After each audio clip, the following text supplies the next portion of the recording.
Hi, welcome. It's Al McLeod. I'd like to talk to you about zigzag, which you're going to be using for one of your assignments. So I'd like to start by a little bit of an explanation overall on kind of what we're trying to do here. We're going to be using zigzag to come up with a startup idea and then experiment with it to see how you can change it and adjust it over time. And then being able to evaluate what kind of a job you think it did for you. So the first thing I want to do, though, is talk about what Zigzag is based on is the Lean Canvas. The Lean Canvas was developed by Ash Maurya, Maurya.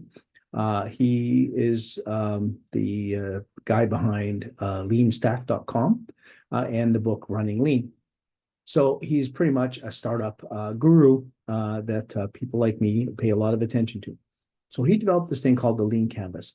And the Lean Canvas was developed based on the business model canvas, which was developed by Alexander Osterwalder. So here we have this beautiful, simple one-page business model or business plan, if you want to look at it that way. But really what it is, because it's a startup, it's a set of starting assumptions that over time you validate. So the way it works is you fill it in the order of the numbers, of course. So here, first thing is, who are your target customers and users you're looking for? Do you know who they are? If you do, take a stab at it. And of course, you'll find out over time. And who do you think might be the first users who would use your system? Who are your ideal customers who you think will be attracted to your system? Second one is your problems. So now you've got these customers. What are their top three problems? And then how are they solving these problems today? This could be competitors of yours, or it could be existing manual methods that are used that are just good enough. And maybe you're hoping that you could change people off those old solutions. The unique value proposition is basically between the customers and the problem that you're going after. What is the unique value proposition that you're trying to provide to that customer? Next step is to talk about what your solution is. So for each of these problems, what's your solution? Then you're going to talk about what your channels are or what your path is to your customers. So for example, that could be a mobile app. It could be through another service provider that you work with, or it could be through academic institutions. How do you get to your customers? Then we're going to talk about what the revenue streams are for your business and your costs for your business. Then key metrics. So this is number of users. This is maybe your average cost of acquisition, all those kind of things. Metrics that will allow you to determine if your business is doing well.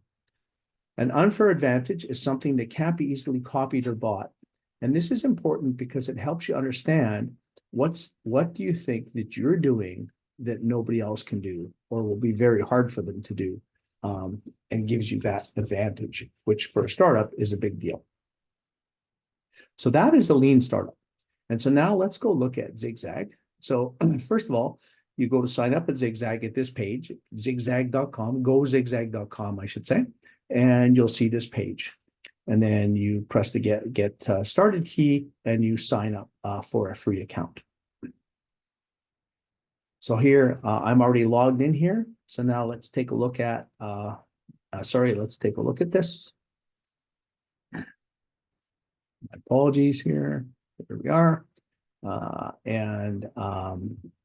Here we are with our,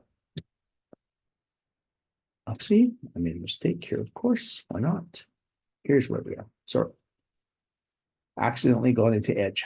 So anyway, so here is your what they call your dashboard. Here is all of the ideas that I'm working on right now. I actually have a second ID where I have a bunch of different ideas. But let's take a look at the first idea. And so there's 5 ideas here, by the way, and then here's how you print your idea here. And then there's a resource library of free information that you can access. So let's look at InnoBank. So that's the first idea I want to show you. So this is an idea I had for, I want to show if you're a company and then you want to create a startup, what could that look like using Zigzag?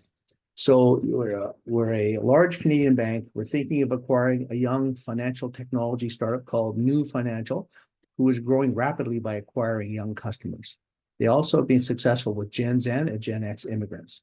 New has focused on a terrific user experience, great partnerships with small business, a modern rewards and cashback program, cashback with affiliate partners, simple and effective financial education, AI, and more modern thinking.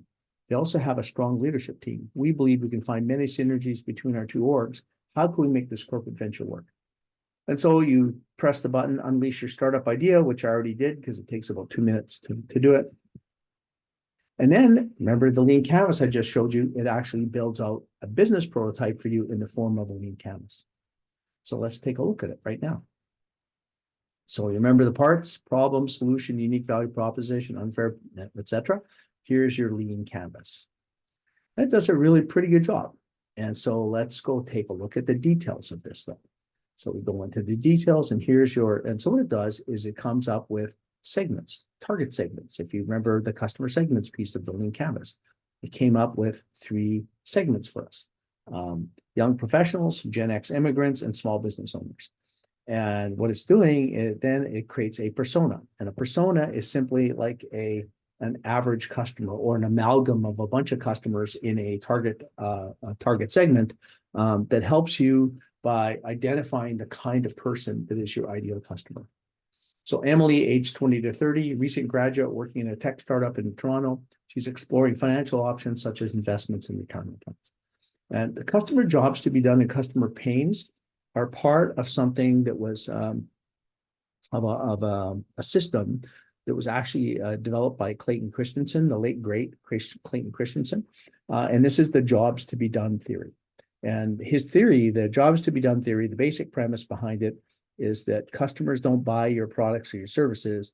They actually hire your services to solve a problem. And so here, this is the jobs that this customer segment is trying to do. And here's the pains they're trying to avoid. And so the idea is if you understand these things better, you can do a better job serving your customer. So that's your customer segments and personas. Next one is reiterating your problem. So here's the problems: need for a modern banking solution, inefficient traditional banking methods for young individuals, lack of necessary financial education. This part is pretty good. It goes through and figures out who your direct competitors are, or this is the existing alternatives. Excuse me. And so it figures out who your direct competitors are, who your indirect competitors are, and who are those alternative solutions that are like the old solutions, like physical cash and traditional banking, use of credit cards. These are the old school things that people are still using, of course. Indirect competitors are people who partly do some of what you're doing. There's some shared solution. And direct competitors are ones that are much closer to providing a solution like yours. And then it talks about the solution, terrific user experience, great partnerships with small businesses. I fed it most of this. And then what you see is it comes up, though, with these great ways to play. So what it's doing here is it's saying, okay, you told me this, but here's some other things that you should think about. So, for example, custom banking solutions, creating targeted banking solutions that meet the specific needs of Gen X immigrants, Gen Z customers, like low-fee checking accounts, international money transfers. So really saying, okay, so this organization, New, has done a good job looking after this custom target segment. How can we actually go deeper into that with the traditional banking? Enhancing user experience, like leveraging modern technology to drive a superior user experience. Certainly nothing like you see in a bank. Community building, creating an online community where customers can gain financial education, network, and share experiences. Partnerships, collaborating with local businesses, provide attractive cashback and rewards programs exclusive to your bank customers. Enhanced security that you could implement, and of course, financial education. So the idea is that you could leverage this small startup called New, who's already shown that they're better with younger customers, to your larger customer base, of course. So the unique value proposition, New Financial brings a unique, modern, and young approach to banking with rewarding partnerships and knowledge education. the channels, online banking platform, affiliate partners, social media platforms, and small business networks. And revenue streams potentially. Cost structure, acquisition cost of new financial, cost of integrating new financial solutions into existing systems, which could be very heavy, operational costs, investment in AI and technology, and key metrics like customer acquisition rate, net promoter score, etc. And I like this part, the unfair advantage. What's the unfair advantage you in partnership with New have?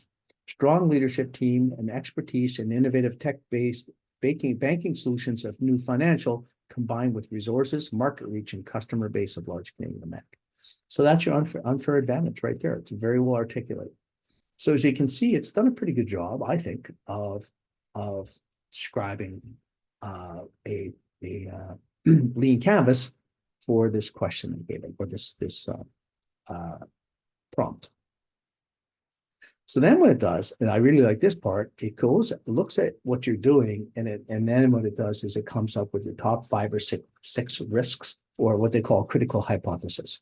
So these are hypotheses from your lean canvas, and if they're wrong, then you're going to have to change your solution or deal with it in some way. So for example, one of the first hypothesis is a high critical risk. Customers of the large Canadian bank are interested in a modern user-friendly banking experience. So if your large customer base isn't interested in what New is going to be selling, then you have a problem. You're going to be buying New for nothing, maybe, because you're not going to be able to leverage it to the larger bank. Here's one, viability. The acquisition of New Financial is financially sustainable and profitable for the bank. There, you're going to have to do some kind of financial projection analysis to make assumptions, like how many bank customers are going to use those new services, things like that. And feasibility, the integration of New Financial's technology and systems with the large Canadian bank's infrastructure is technically feasible. I'm sure it's probably is, but let's just say that's a high risk. And so what you would talk to is some of the tech people from both sides, New and the traditional bank, and maybe you would get the IT people together and come up with a solution. Next is validation experiments. And so here what it does is it comes up with questions, interview questions for the target segments that it's developed for you. And so first thing is just a little bit about understanding the customer. So that's making sure you understand which of those segments they fit in, understand their context, talk to them about their current financial situation and goals, desired achievements, and that's what they're trying to do. And problems this is about those pains that we talked about, and what are alternative conditions, solutions considered. That's understanding who your competition is. So there's a lot of different questions they come up with, and they're actually pretty good. They're a good starter set. I would look at them. What I do is I look at them and then I see if I can change them or come up with new ones. Nope, sorry, already did that. So the next is the landing page. And kind of so this is what the landing page looks like for us. Anyway, nothing special, too special, I guess. Back. Okay, and what the last things to show you are these things, and that is the brand wheel. And so the brand wheel is here, and what it does is it gives you a bunch of marketing type information. You're like a strategic and marketing type information, like your mission, vision, brand values, brand personality. So this is a marketing type thing, as this values kind of too. And you can see here your tone of voice and messaging and visual identity, all things that would help you from a marketing perspective. So this is really good because most people like me, who are like me, aren't really that great at marketing. So this is very helpful. So you can understand how you could go after customers. Startup naming, very simply, what are some names that you could use? And here you go, there's a bunch of names. And then the elevator pitch, which is pretty cool. So here, did you know that young customers and immigrants in Canada are still struggling to find a modern and user-friendly banking experience? This is a multi-billion-dollar opportunity in Canada, and it goes into, why this idea is a good idea. And it's a really good first crack at a elevator pitch. I find that it's pretty well written, and there's some things in there always that are gems that I can use in my own elevator pitch. So very, very good.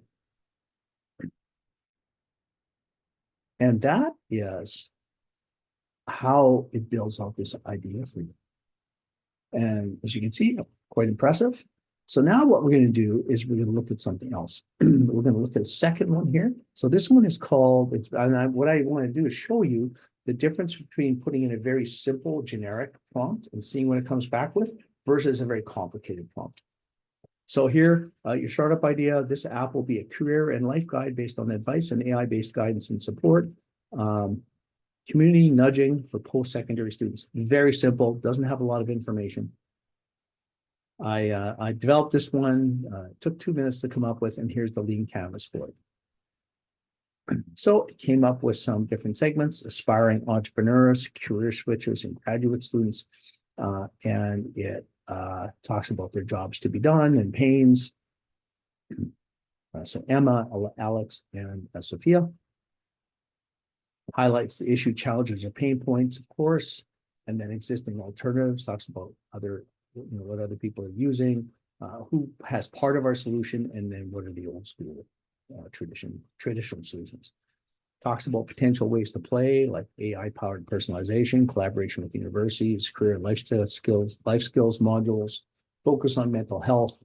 And so not bad, right? Like it's for what I put in, there's some really good stuff here, and it talks about revenue streams, the whole works as we showed, right? So that's one way of that's if you just have a very, very simple prompt for the AI. And here's some of the hypothesis post-secondary students are interested in. And something like this will always in there, and it's just trying to gauge, is our customers going to be interested in your solution? So it is technically feasible to develop an AI-based app that provides career and life guidance to post-secondary students. And there's where you'd have to do some kind of an expert interview to find that out. So anyway, a bunch of risk assessments, landing page, customer interviews, just like we saw last time, and even an elevator pitch. But here's the interesting thing. So let's go back now and let's look at, what if I put in a much more complex one? So this is a platform and mobile app primarily for young people in college or early stage in their career. It's based on the book, The Startup of You by Reid Hoffman, one of my favorite books. I think it's a tremendous resource and wish it was around when I was young and starting out. The app will be a career and life guide based on advice and AI-based guidance and support, community and nudging. It'll help users decide on which hard and soft skills to develop, advise them on strategic building their network by analysis of their ABZ plan, which is an internal thing to the book, where you develop your plan A, your plan B, and then if everything goes to hell in a handbasket, then it's your ABZ, your Z plan. The app can also conduct recorded AI-based mock interviews and provide feedback on how to improve. Revenue will be primarily by advertising and affiliate fees. So it's like I said, it's very different from our last one because it is a much more complex prompt. So I'm going to shut off recording for a second here. Okay, we're back. I accidentally pressed the unless your startup idea, and I didn't want you to wait 2 minutes. Anyway, so now what we've done, as you'll see, is we do have a different business canvas. So now we've got Emily, Jay, and Laura. Now we have a career starters, early career professionals, and career pivots are the three kinds of customer segments and personas. Excuse me. Again, we have the customer jobs, determining their ideal career path, acquiring relevant hard and soft skills, developing meaningful professional network, obtaining job opportunities, and the customer pains, uncertainty about future, overwhelming number of career paths and choices, fear of lack of job opportunities, and lack of professional mentorship. And it does that for all three of the customer segments. Talks about existing alternatives as we've talked about in the past. Like, for example, indirect competitor would be Reddit or Quora. Alternative solutions like career counseling, traditional career counseling. Excuse me.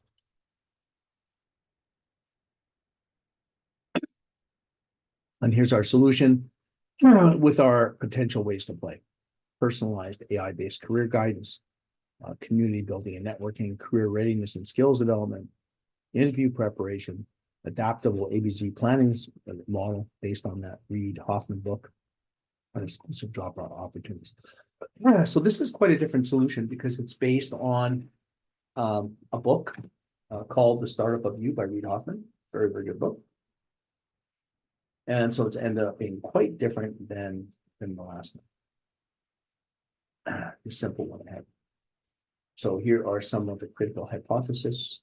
So again, so as I said, you're always going to have this first desirability question, like, do you think people are going to want this or not?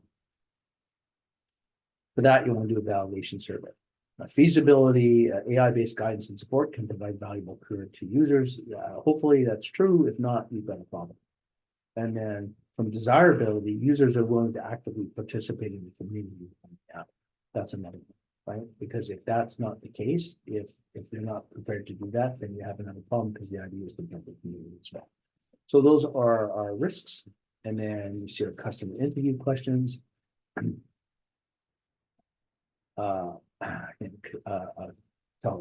Getting information from customers so you know what segment they're in, understanding their needs and goals, understanding what problems they have, what are their pain points, understanding what they're currently doing so that you can figure out what you have to switch from, and then understanding what they're doing to already currently try to solve the problems that they have.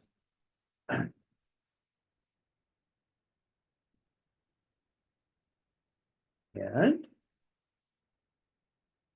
let's go right down to here and look at the brand wheel. The brand wheel is actually pretty good on this one. And if we look at the details here, so talks about, again, the tone of voice and messaging. So for example, messaging, we empower young people to take control of their future by offering personalized guidance to support the community and access to valuable resources. Our goal is to help them make informed decisions, build essential skills, and find meaningful career opportunities. So that's the kind of that. So that is the tone that you adopt, or the messaging that you're going to use. And the tone is going to be friendly, approachable, and knowledgeable. You speak to our users as trusted mentors, providing guidance and support in a relatable and empathetic manner. So as you can see, it's trying to help you, guide you in how you would work with your customers. And that shows you that the more you change your prompt, the more information you put into the prompt, the more you'll drive the AI to develop your idea in different ways. So I challenge you to, have those start with a simple one like this. Very, very simple. See what it does for you. Really start, think about how it works, and then add stuff to it to make it a much more complex question, and you'll end up learning a lot in the process. So once you've done, got your idea, and you've fleshed it out, tried a simple kind of prompt like I did, and then developed a more complex prompt, then you can use the print. By the way, you should be using Chrome. I would suggest using Chrome for this experiment, because Chrome is better supported than most of the other apps out there. So now here, so we'll print this, and what we'll do is we'll save this to a PDF. And here is the print. Now the only issue is that I'm not thrilled about with this app is it doesn't save all of the information. So if you remember, I had to click sometimes to get the further information. It doesn't save that. So anyway, but I will save it as a PDF. And it saves it just into the browser, of course. Oh, here, I'm going to save it here and save it in downloads. All right, so there, saved it, and we've got a copy of that now that we can share back with the instructors. A little disappointed that it doesn't, and as like I said, so here's the main canvas, and so what it doesn't do is it doesn't, for example, what it doesn't do is give you the more detail.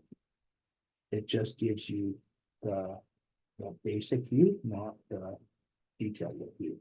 So that's the only problem, because the detailed view has some really good stuff, like more information on the existing alternatives. But the big thing to me is what I'd ask you to do is capture the ways to play.